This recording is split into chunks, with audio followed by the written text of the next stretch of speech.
Welcome to the Compass Conversations podcast. We're a community of professional peers who love learning with and from each other. In other words, we choose collaboration over competition.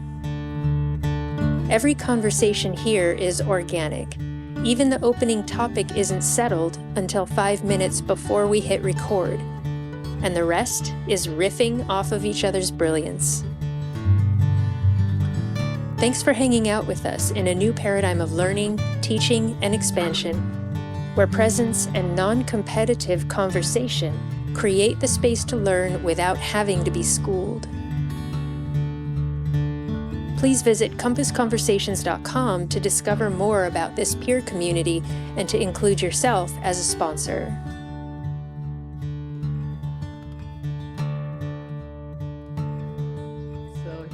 Again for another Compass conversation, and I will be the moderator today I'm here with Carrie Lake and Shay Stewart, Crissi McDonald, Leslie Desmond, and myself, Carla Bauchmüller. And when we get started now, or before we really get started into that conversation, I would like to read a little invocation. These conversations are shared from our sense of connection, camaraderie, and love. This community of peers is curious to learn from and with one another, living, learning, leading by example. We are exploring together, acknowledging the interspecies family on this planet, while lovingly including ourselves in the family of life, from the heart, for the heart. So today we've already started the conversation before we hit recording, and Shay really brought up a beautiful topic that we wanted to start exploring more. So Shay, do you want to start with what you said earlier?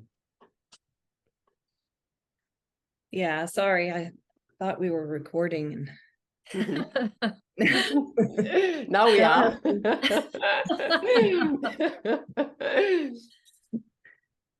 And I actually jumped in and said something. So we were talking about grief and death, and now I can't remember what all I said. I can help you if you want to know what you said. Yes, please. Well, you spoke with some real fervor, and I would say some measured emotional reserve about the circumstances under which you felt fortunate that your horse passed the way he did and when he did, as some of the environmental conditions and some of the other options for a relief of his condition could have been much harder on you and everybody there. You expressed some gratitude for that and some clarity about the importance of it, as well as describing that grief was a trigger for the release of perhaps many, many other experiences of grief, whether they were expressed or unexpressed. We didn't know, and you did not clarify that, but you asked a question at the end, which I was about to answer, and which I don't exactly recall the way you stated it, but that's about as much as I can say. And I will say that I really, really appreciated the way that you bared your soul. That's what I can come up with.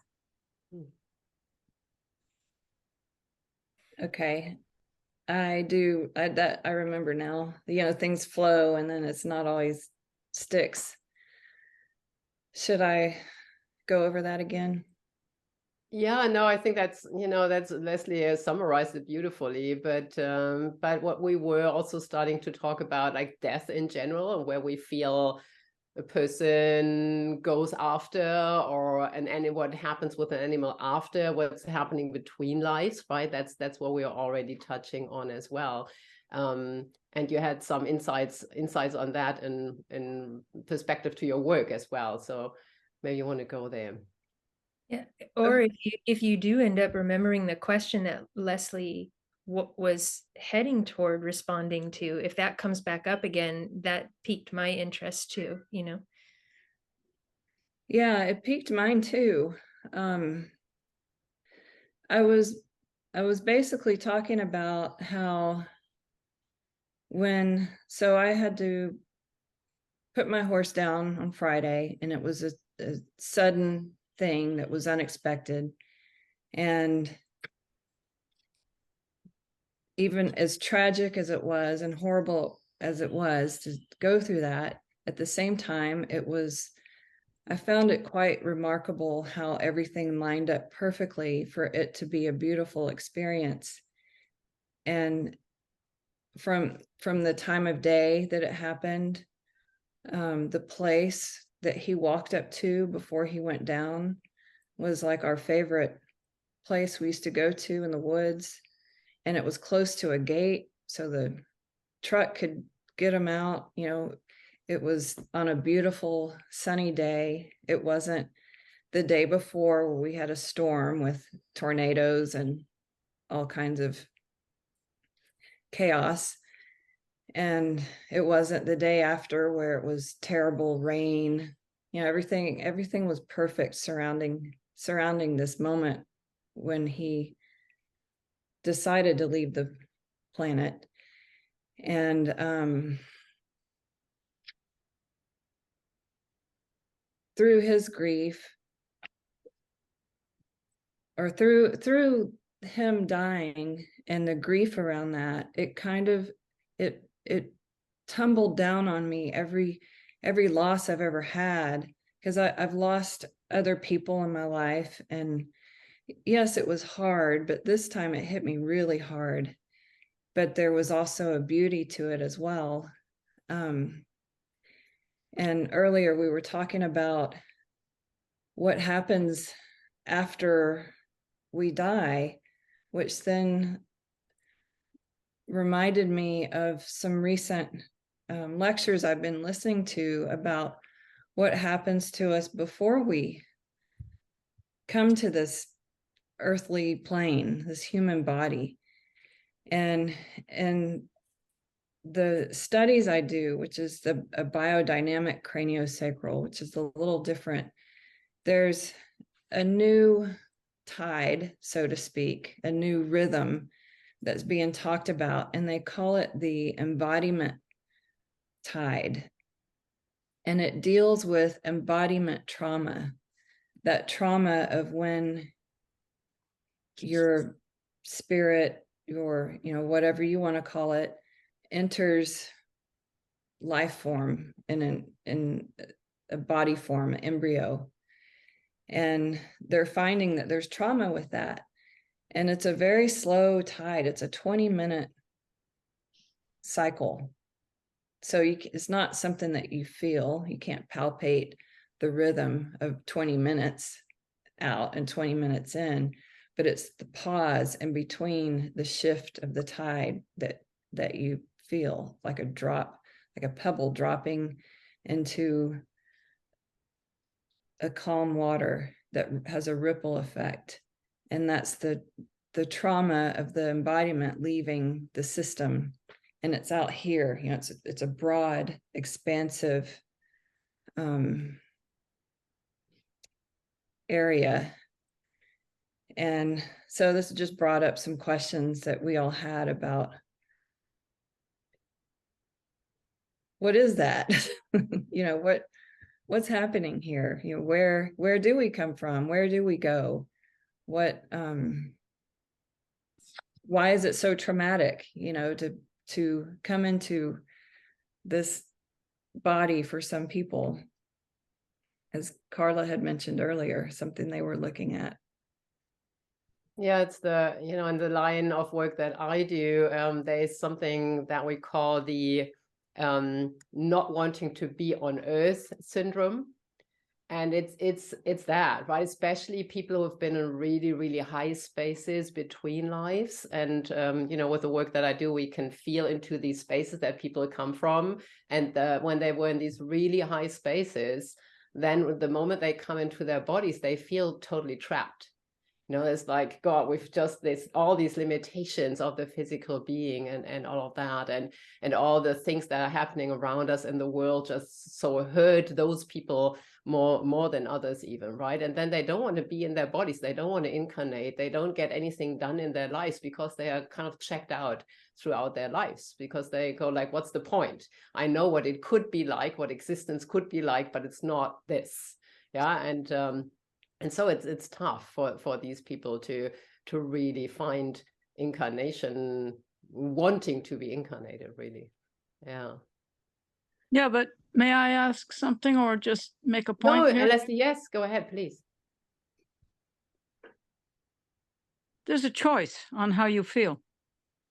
You can say a lot of things about the hand you're dealt, but whether it's 6 a.m. for 24 hours and another 6 a.m, or wherever your day starts or wherever your awareness is pinned to a calendar or a clock, I mean, you can't control the stuff that is going on during a day, but what you can do is you can decide how to respond to it. And I'm not sure that the thought about whether you are born or not born, it has to be so different. I'm Yeah. with you on that, Leslie. And I think there's a huge expansion in human awareness now where people are recognizing exactly what you're talking about. People are starting to realize like we have flexibility and options in how we relate to ourselves in all of these different aspects, whether it's how I relate to myself as a human or a daughter or a worker or a trainer or a being, an individualized being. Everybody is like on their unique place on their journey for how they identify with themselves, right? And coming in, my experience coming in was really the opposite. Like I had an awareness, like I know exactly why I'm here. I did this deliberately. This is awesome. This is exactly where I want to be. So I haven't had that I don't want to be here part. But I have had the feelings like, what the hell is going on here? Like this isn't how it can be, right?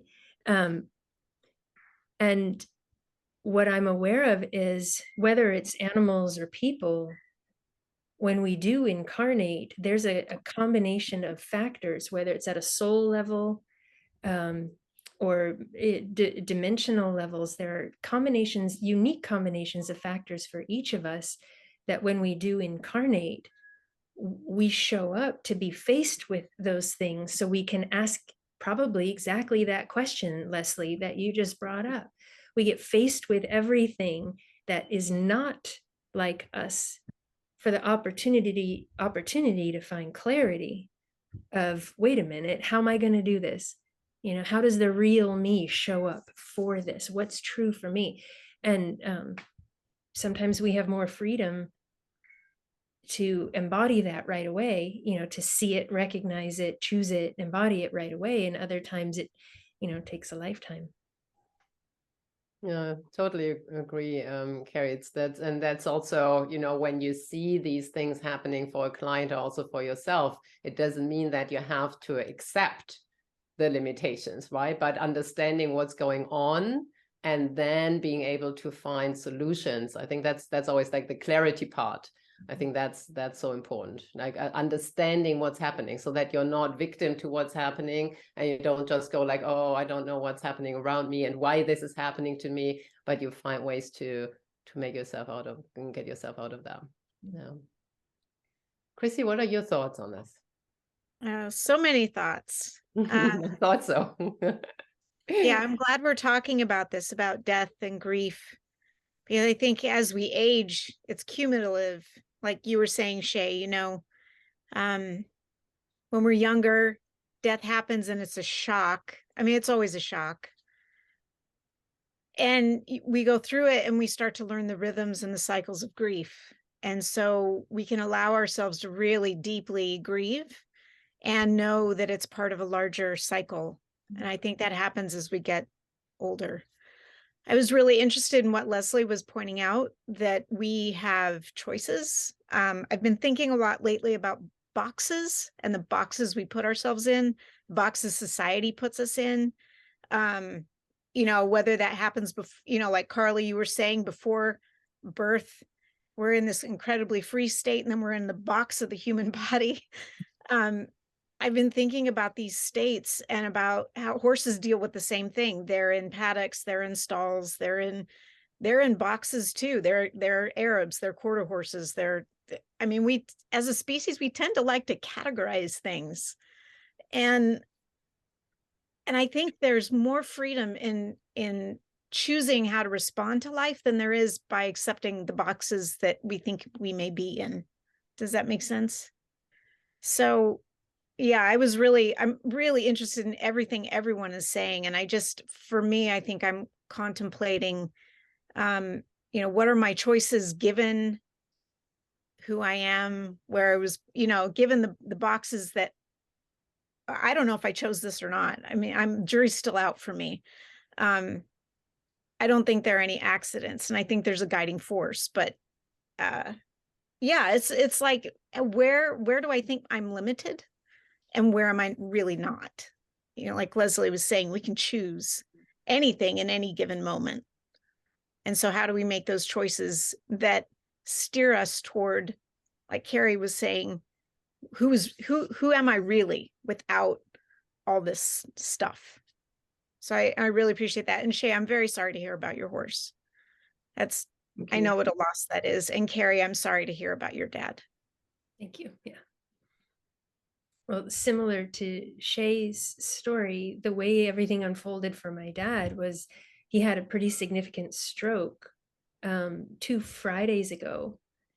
And the beautiful part is he and I were very much at peace in our hearts with each other before that happened. And I'm just so like, here's my plug for doing whatever it takes to come to peace within oneself so that love can be experienced, right? Because in our journey together, especially over the past couple of years, it's been a major priority to create a space where he and I could converse and share words that actually feel like love, you know, not just the L word, but the actual sharing brings you to tears because you can feel it. And I got to experience that with him over the past couple of months. And so when he had his stroke, I got to talk to him on the phone, like probably one of the last times that he had any command of speech, right?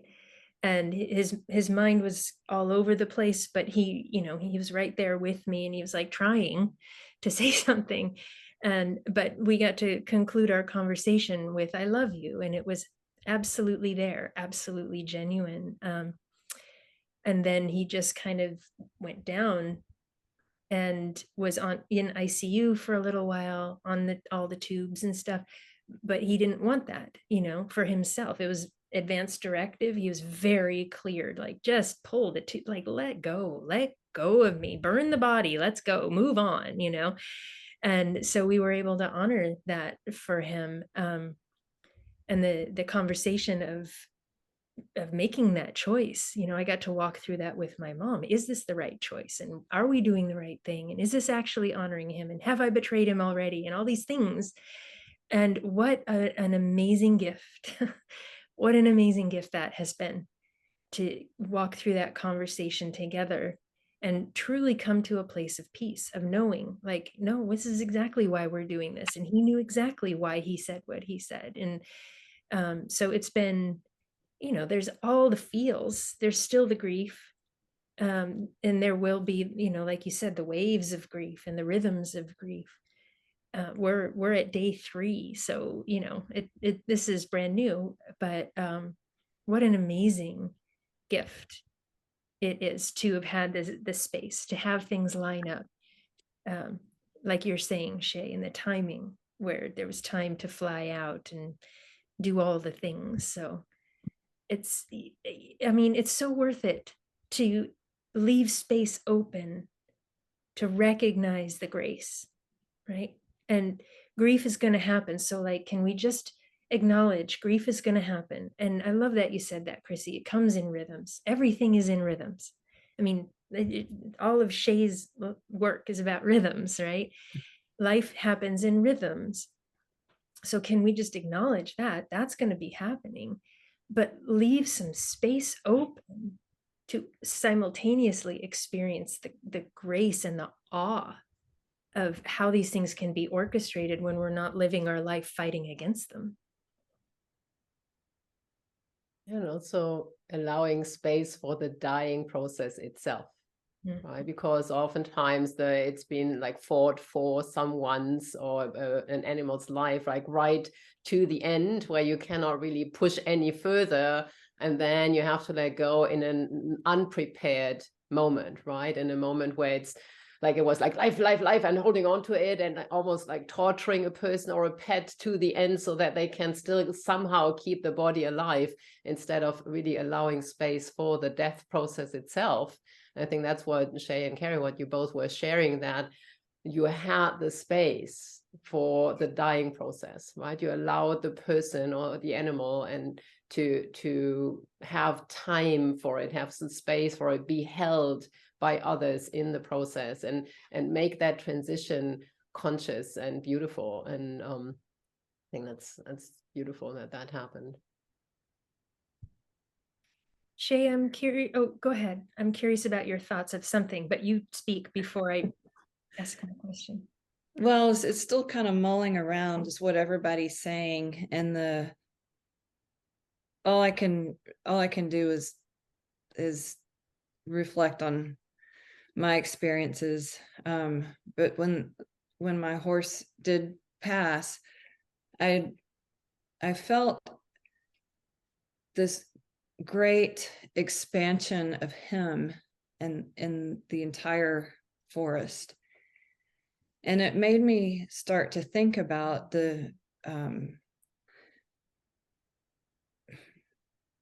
I started thinking about what we were talking about earlier with embodiment, and Leslie saying it's a choice of how we act and feel, which I do believe that. I mean, our reactions are total, we're the only ones in control of that.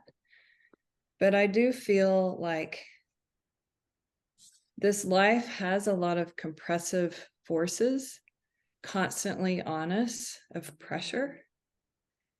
And we are more comfortable when we are in an expansive state, which sometimes people don't know how to get there. Like that's a choice. They don't realize it's even and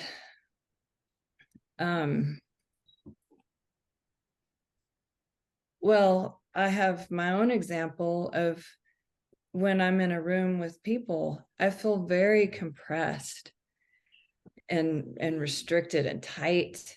And no matter how much I do to let that go and open that up, it's really, really hard. It's impossible the more people there are. And I don't really feel like that's my choice. I would way rather not feel like that. Could I just say something now that is part of my Leslie. this is my earlier reply to Shay, and it's something that I've worked with for decades with my students, which I have wonderful students, and I have wonderful examples of how to be and how not to be in front of me all the time. And I can only say and this is without judgment. This is just how to be and how not to be, just as it would suit me. But examples of people who are uncomfortable with themselves. And the main thing that happens that leads to discomfort in a life is following the examples. This is just what I've learned. I can't say that it's a fact for anybody else. But if you've been around people who don't think before they speak, you will also not think before you speak. And there are consequences for that have to do with the forfeiture of personal integrity, personal power that slips away without you even knowing it. And when you don't think before you speak, it is increasingly challenging to think before you act, because they go together. And when you don't think before you speak and you don't think before you act, it is incumbent on all of us to understand that you forfeit a tremendous amount of personal power by not understanding what happens when you become a measured and deliberate observer and not an emotional knee-jerk responder. Because the emotional knee-jerk response that we have to the trauma around us, the news, our families, ourselves, our age, our thoughts, our diet, our income, the air we breathe, the way we vote, the way other people act, all of that stuff is a leak. It's a leak off the main battery. And you decide where you give your power, because power, horsepower particularly, battery power, internet power, satellite power, personal power, emotional power, hormonal power, biologic power, earth power is the same thing. If you understand that that energy is here for us, because of us, and also in spite of us. That's just my view. And what I think is that most of us, without realizing it, we're taught by example to dim the light that we have inside for the caregiver, for the comfort of the people who raised us. I haven't seen a single example. Well, I've seen one. I haven't seen many, only one or two examples in my life of people that didn't learn early how to obey and turn the dial down. And as a result, the pressure that builds inside a person can lead to a lot of dis-ease in the ability and the capacity to express oneself in a way that is different from what we were raised to do by what we saw, what we felt, what we learned, what we knew was acceptable, what we would do for accolades or gentle feelings or support or tacit nod across the room or whatever. So I think that it's extremely important to understand one basic word, and that is the word disease. And all of us, as in this group here, as some kind of healer or another, are faced with disease on many dimensions. And it is really only the intensification of being ill at ease or having a dis-ease that is not nipped in the bud. And that's all I have to say.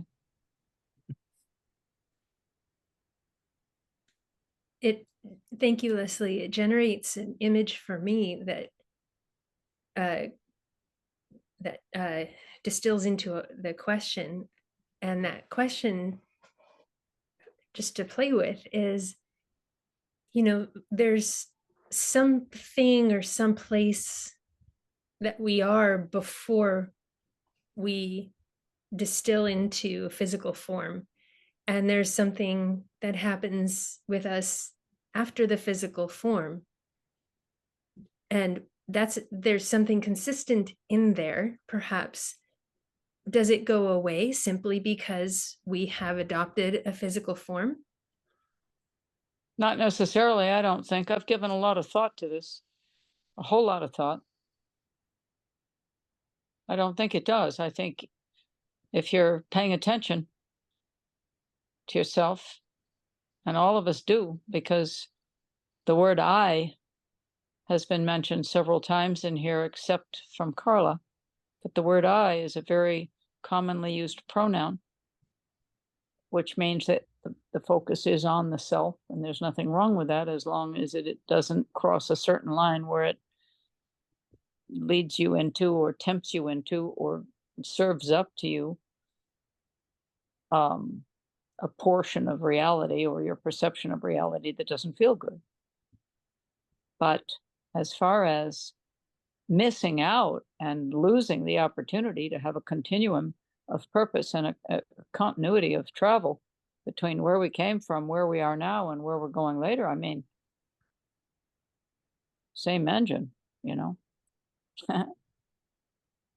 just in that, you might just get another model for your car, I mean, our body is just transportation.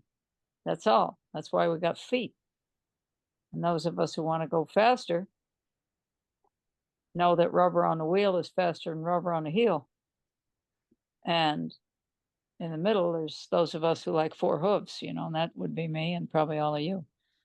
So I don't know. I mean, I don't think you have to forfeit that. I think that's what I meant by, to whom do you give your power? Because there are many people that know from the time they're 6 or 7 that they have to be a doctor like dad and granddad and great granddad and go to Princeton or something similar to that, you know, or you have to be an artist, or you have to be a very, very, very good, the best ever mother, because your mother was the very best mother and her mother was the best mother. And we all know that that could be, depending on which kid you ask.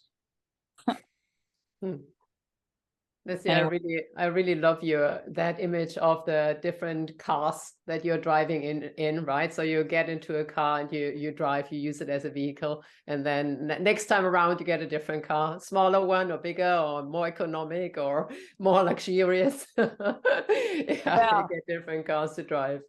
Yeah. Well, I mean, that's the thing is, depending on how much searching around you've done in your own orbit, well, then you kind of have an idea where the continuity is. And some of us seek it, some of us have it told to us, and some of us just trip over it and get a load of information that's pretty well mind-blowing. But I don't think, I think if you're open to the continuum and you're open to the bigger impact and the bigger journey, it's all you have to do is be open to it, and then the information comes. I think to pursue it, some of you may remember that there was a whole lot of information in the 70s about, oh my God, we got to raise the dead, go on a out-of-body experience. Woo, let's have a seance, you know, grandma died, let's see if we can call up this and that. And then the whole room is filled with freaks.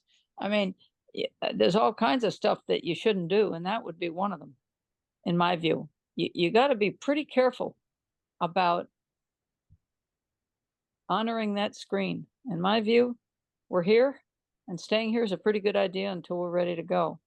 And all of that in and out and back and forth stuff that people do with various experiments and various expanding assistance, whether it's, who knows, suggestion or meditation or alcohol or drugs or whatever else, guided out-of-body experiences, all this stuff.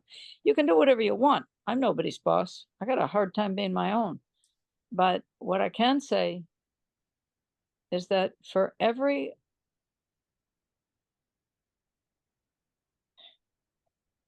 ill-considered or unconsidered action, thought, or speech, there's a consequence. And to miss that message could be to miss too much. That's it. So when we get into that sense of like what Leslie was pointing at, the continuity, the sense of us somewhere beyond this life, do you resonate with that? Crissi, do you have thoughts on that? Yes, I have a sense that there is something before and something after. I have a deep belief that those we love who come in and out of our lives, even though their body leaves, they don't. My aunt died when I was 5, and she was one of my best friends, but I didn't cry for her until I was 8. And I remember this, we were sitting in the parking lot, my mom and I were going shopping, and I started crying like something had happened at that moment. And my mom asked me, she said, what's going on? Why are you crying so much? And I said, I miss my Aunt Karen. And that was 3 years earlier, but I didn't grieve. I didn't know what death meant until 3 years later when she wasn't around. And my mom told me something that I really cherish, and that is, as long as you hold them in your heart and you remember them, they never die. And I think that's true on many levels for all of us. The transition, the grief is we have the beauty of this being's physical presence and our physical presence, and we get to share that, and then that goes away. And so now we have to learn how to relate to them from a different place. I think that's a healthy part of grief recognizing we're still connected, but it's different. I'd love to hear any and all thoughts about this, because like I said, we don't talk about this enough. I love how you just said it's finding a new way to relate, right? It's not finding the answer of where did they go? Are they gone? It's not solving an equation about this rhythm of life that includes death. It's pointing back in a way to choice, but also to our ability to create new relationships all the time when we're willing to be oriented toward relationship rather than problem solving. And humanity gets taught to think in terms of problem solving. Intelligence is measured by an ability to solve problems, blah, blah, blah. But life doesn't even have problems. Life just has rhythms and movements. And you have to have some abstracted conceptualization to look and watch the sun setting and say, oh, that's a problem. I need more light. I wish I had one more hour of the day. It's only humans that could look at that and abstract it into something that could be conceived of as taking away from me. Right. And so if I really am oriented to relationship with my dad, and I give him divine autonomy right next to me, right?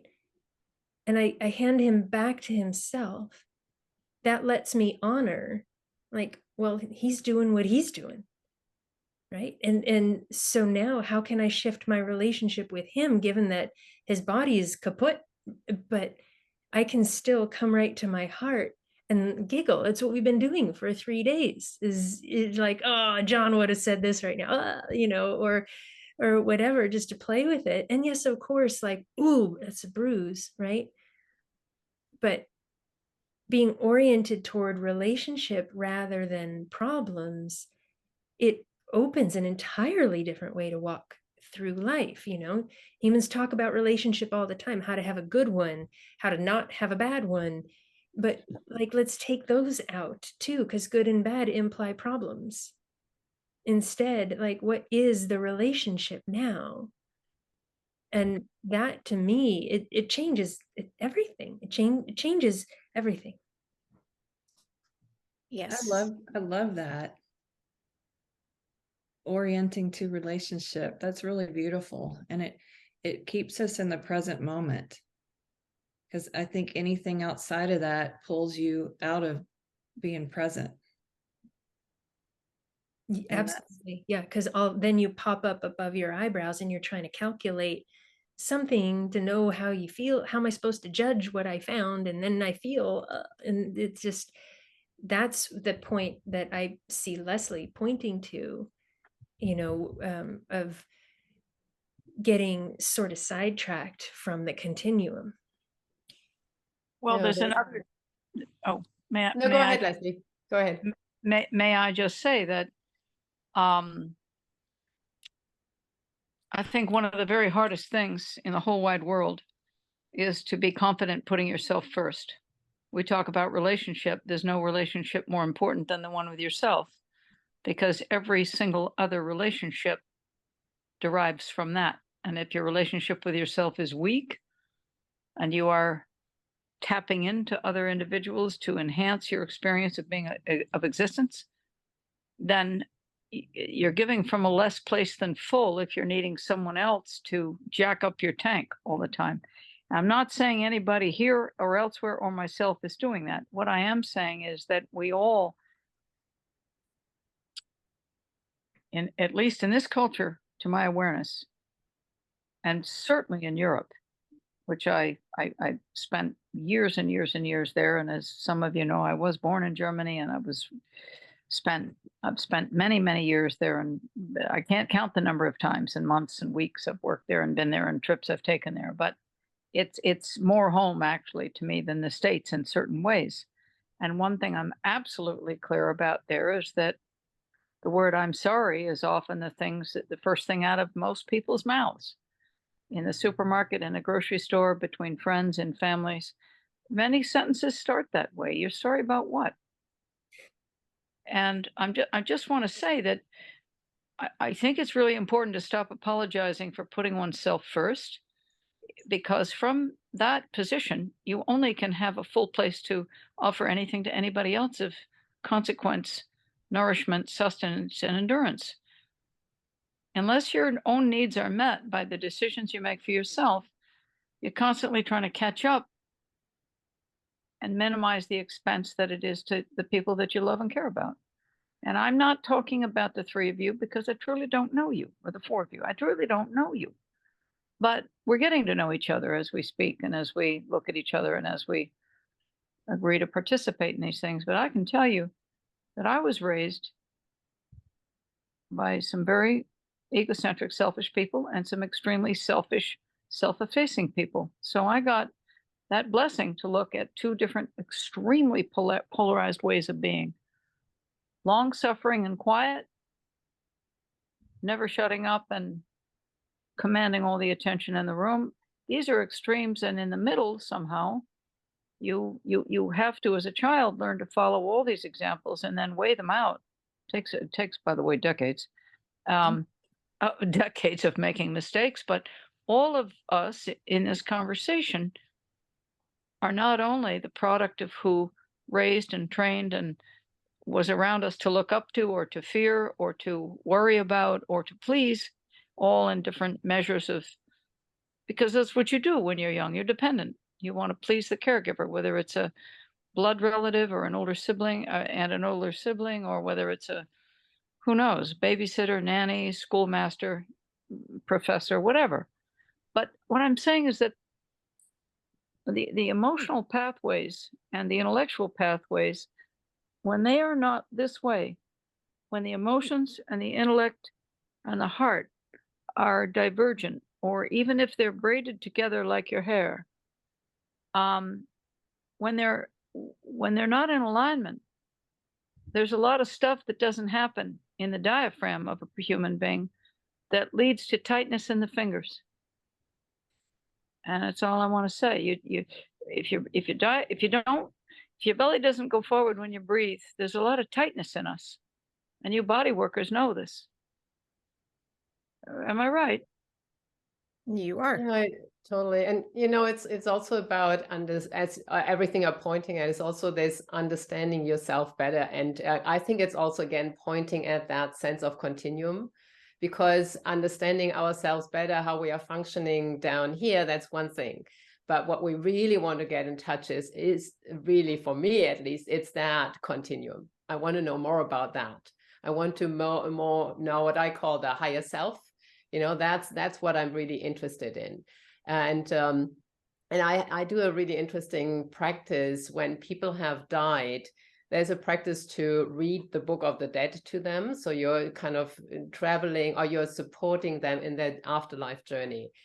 It's a very fascinating practice, because you feel the person going through all the different spaces, having to shatter and let go of lots of things that they've been identified with in their lives, and kind of come back to who they truly are. And then also, like, they have to keep traveling, and you can feel them, and you can also help them kind of point to the next thing, right? So when you sometimes feel them, they are stuck in something that they believe, oh, that's home, that's where I need to be, and they go like, no, that's not it. Let's go higher, right? Let's find a different place where you really truly belong, and that's also where then the connection piece comes in, right? When my mom passed away 7 years ago, I still miss her. Like, every day I think like, oh, I would love to tell her this or show her that or something like that. And that's more the person that I knew down here. But then I go, okay, but where is she now? And she feels different. She is still, I still feel her, but she feels different. She is in a much better place. She's much freer. I can still feel her. I can feel her presence, but the presence itself has changed. And like really seeing that where people, and I feel that there's a reflection of that in living people too, obviously, right? So like talking and speaking and connecting to this higher self in other people, I find that so fascinating too, because then you can start ignoring these little things like arguments that you have down here where you think, oh, I'm triggered.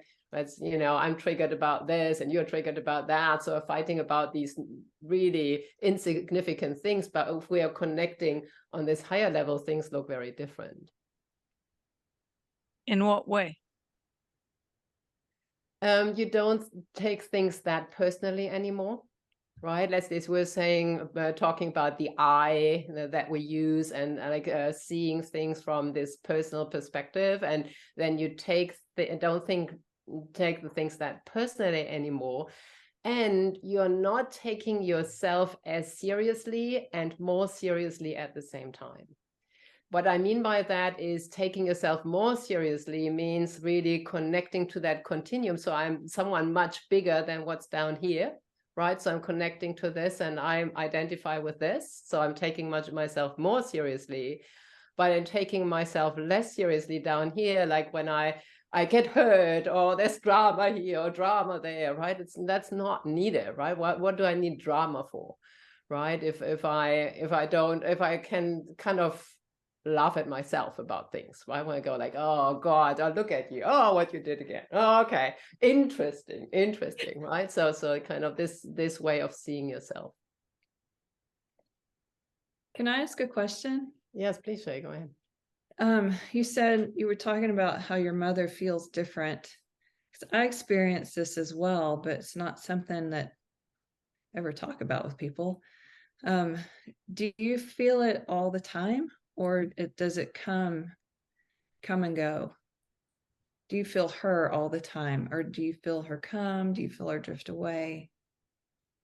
I feel her come and go, but I also, you know, sometimes I'm just reminded of her in one way, like when I see things and then I'm reminded of her and then her presence pops up. So, but I think it's a come and go because it's the way I'm tuning into her.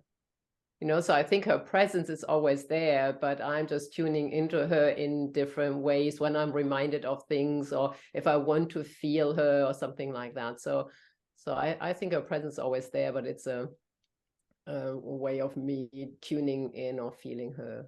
What's it like for you? It's the same. I get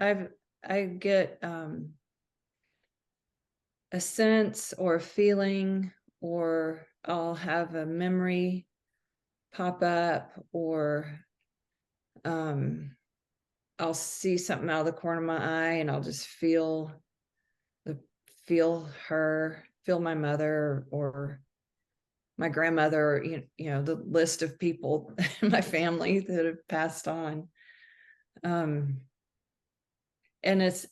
I too feel that they're different. They're not the earthly people that we knew. There's an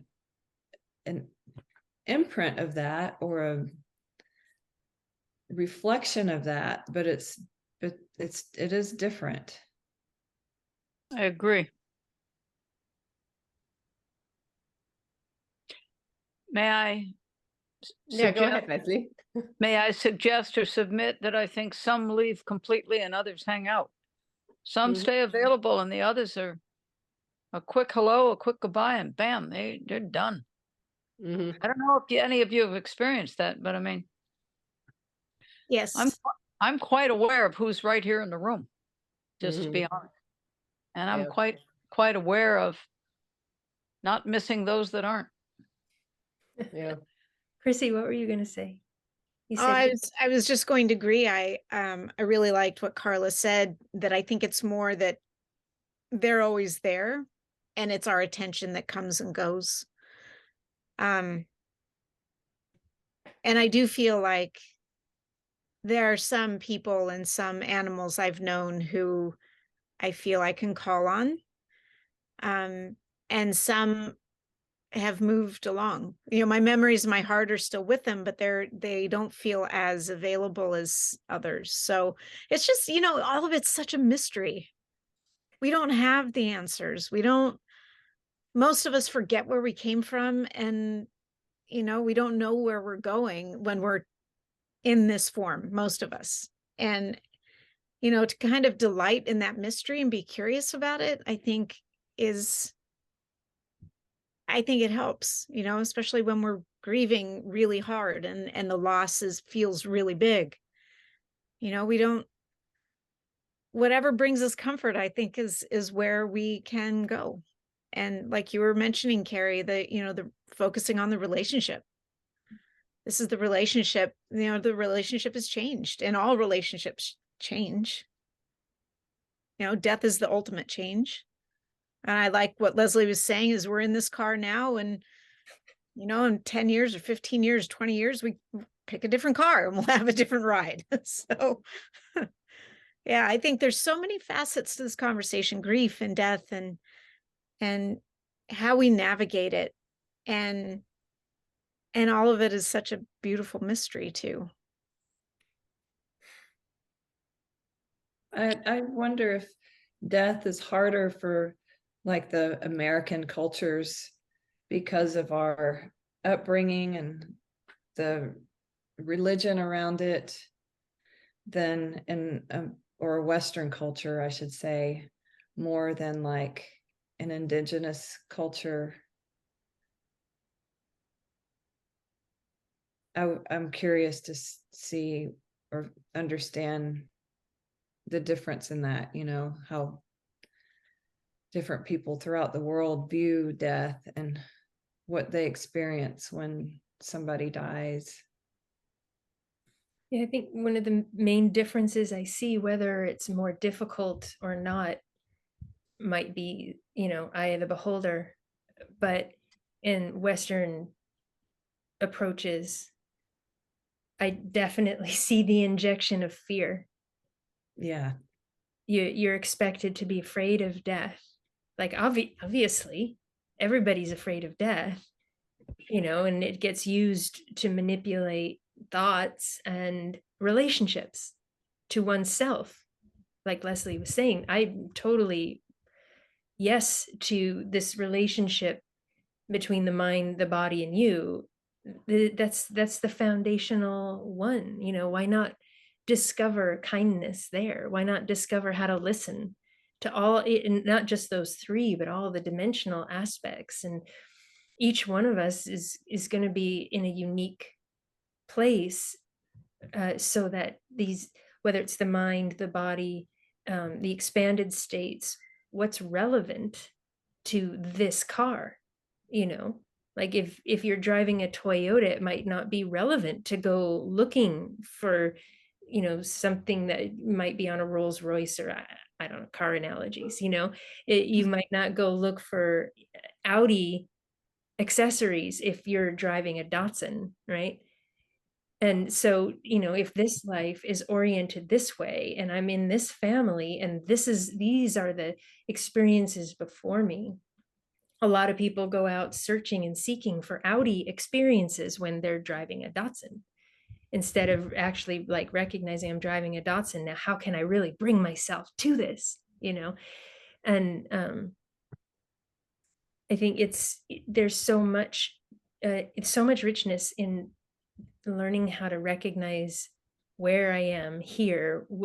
And I've been through this so much with the being I feel myself to be. And then here I'm with this family circumstance, and here's the circumstance. And it's easy to think that you should be different than this, if only. But the beauty and the grace to step out of the fear is maybe in having the relationship with oneself right with the circumstances that are happening right here. And perhaps that's the remedy for the fear.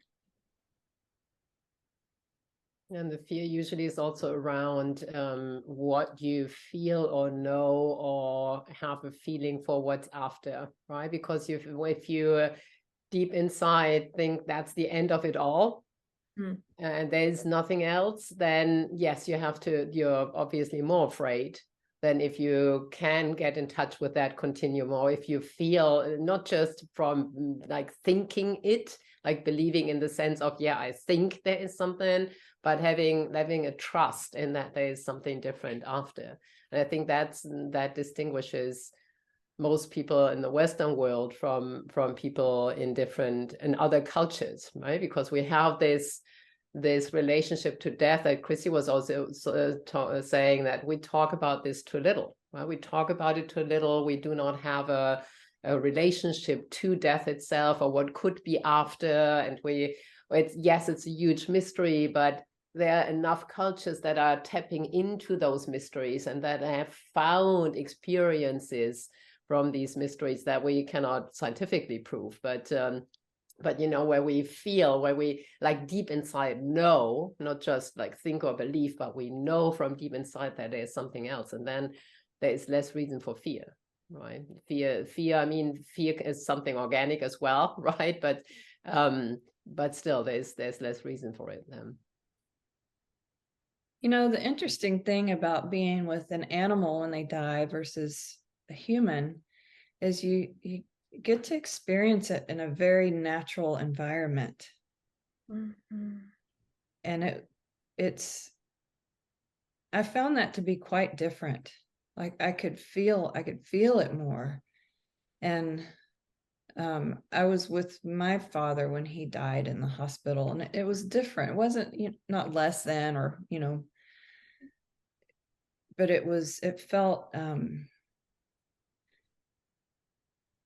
it gave me a very true sense, not that I didn't already have this belief, but it gave me a strong encouragement that yes, the spirit, or whatever you want to call it, is there in such a strong sense, connected with all of life form around me. Everything that was alive, that was around me, I could feel his spirit in that.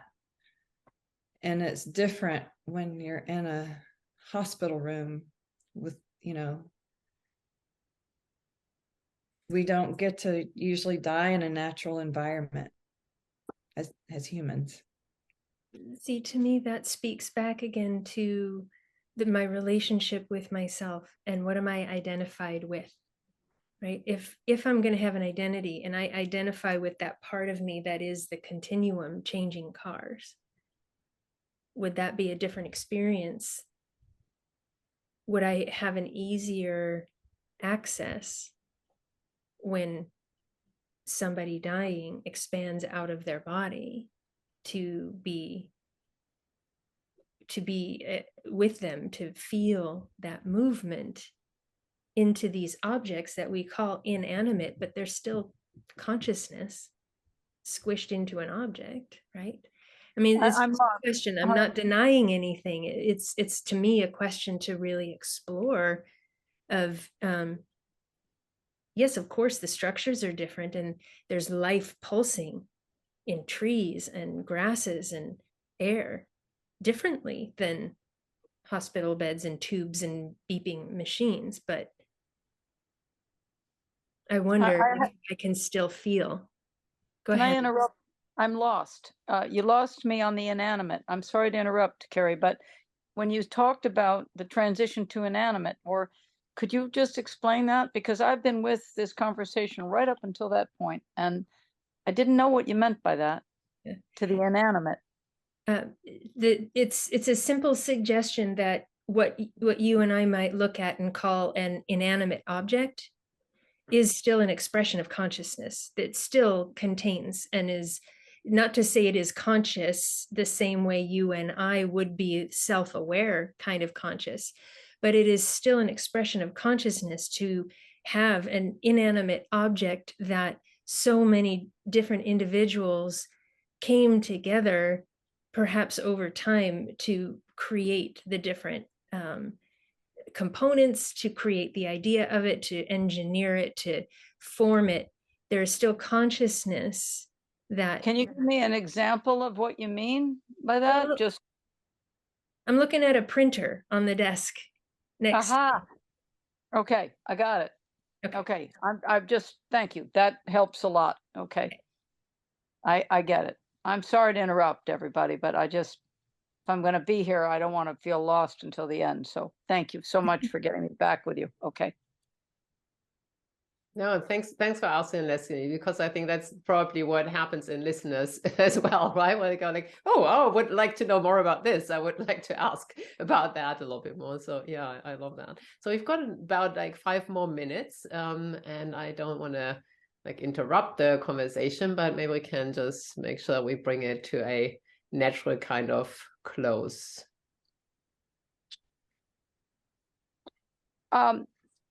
May I just take one moment to Please, Leslie, go ahead.